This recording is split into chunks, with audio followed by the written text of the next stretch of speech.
Libro, La historia de la redención, capítulo 6. Caín y Abel y sus ofrendas. Caín y Abel, los hijos de Adán, tenían caracteres muy distintos. Abel temía a Dios. Caín, en cambio, albergaba sentimientos de rebeldía y murmuraba contra Dios por causa de la maldición pronunciada sobre su padre y porque la tierra había sido maldita por su pecado. A estos hermanos se les había enseñado todo lo concerniente a la provisión hecha para la salvación de la raza humana. Se les requirió que pusieran en práctica un sistema basado en la humilde obediencia, que manifestaran reverencia hacia Dios y su fe y su dependencia en el Redentor prometido, por medio de la muerte de los primogénitos del rebaño y la presentación solemne de ellos junto con su sangre como holocausto ofrecido al Señor. Ese sacrificio los induciría a recordar siempre su pecado y al Redentor venidero, que habría de ser el gran sacrificio realizado en favor del hombre. Caín trajo su ofrenda a Dios mientras murmuraba y manifestaba infidelidad en su corazón con respecto al sacrificio prometido. No estaba dispuesto a seguir estrictamente el plan de obedecer y conseguir un cordero para ofrecerlo con los frutos de la tierra. Simplemente tomó lo de la tierra y pasó por alto el requerimiento de Dios. El Señor había hecho saber a Adán que sin derramamiento de sangre no hay remisión del pecado. Caín no se preocupó siquiera por llevar lo mejor de sus frutos. Abel aconsejó a su hermano que no se presentara delante del Señor sin la sangre de los sacrificios. Caín, puesto que era el mayor, no quiso escuchar a su hermano. Despreció su consejo, y con dudas y murmuraciones con respecto a la necesidad de las ofrendas ceremoniales, presentó su ofrenda. Pero Dios no la aceptó. Abel trajo los primogénitos de su rebaño, y de los mejores, como Dios lo había ordenado, y con humilde reverencia presentó su ofrenda con plena fe en el Mesías venidero. Dios la aceptó.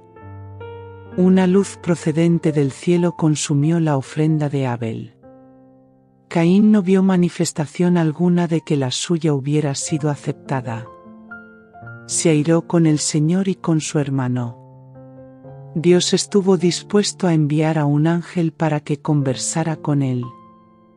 Este le preguntó por qué estaba enojado, y le informó que si obraba bien y seguía las indicaciones que Dios le había dado, el Señor lo aceptaría y apreciaría su ofrenda.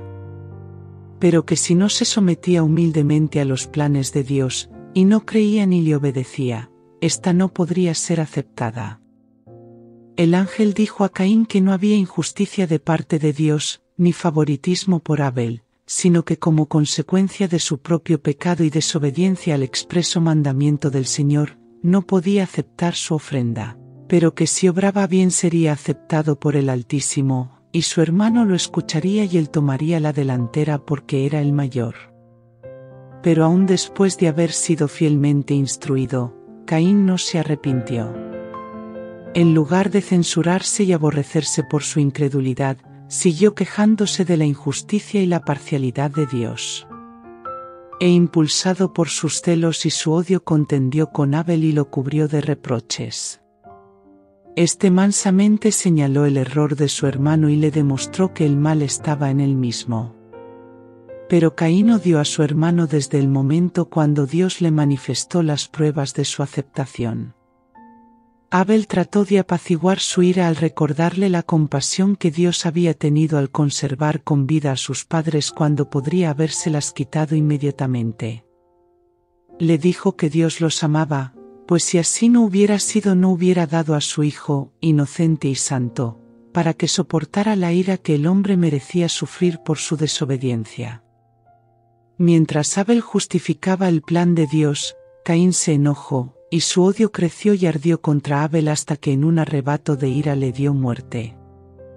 El Señor preguntó a Caín dónde estaba su hermano, y éste contestó con una mentira: no sé. ¿Soy yo acaso guarda de mi hermano? Dios le informó que estaba al tanto de su pecado, que conocía todos sus actos, hasta los pensamientos de su corazón, y le dijo: la voz de la sangre de tu hermano clama a mí desde la tierra. Ahora, pues, maldito seas tú de la tierra, que abrió su boca para recibir de tu mano la sangre de tu hermano. Cuando labres la tierra, no te volverá a dar su fuerza, errante y extranjero serás en la tierra. La maldición sobre la tierra fue al principio muy leve, pero entonces, después de la muerte de Abel, recayó sobre ella una doble maldición.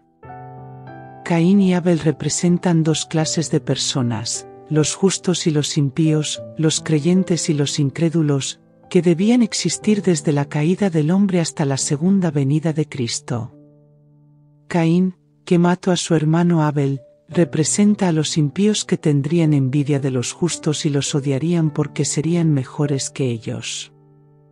Sentirían celos de los justos y los perseguirían y matarían porque sus buenas obras condenarían su conducta pecaminosa.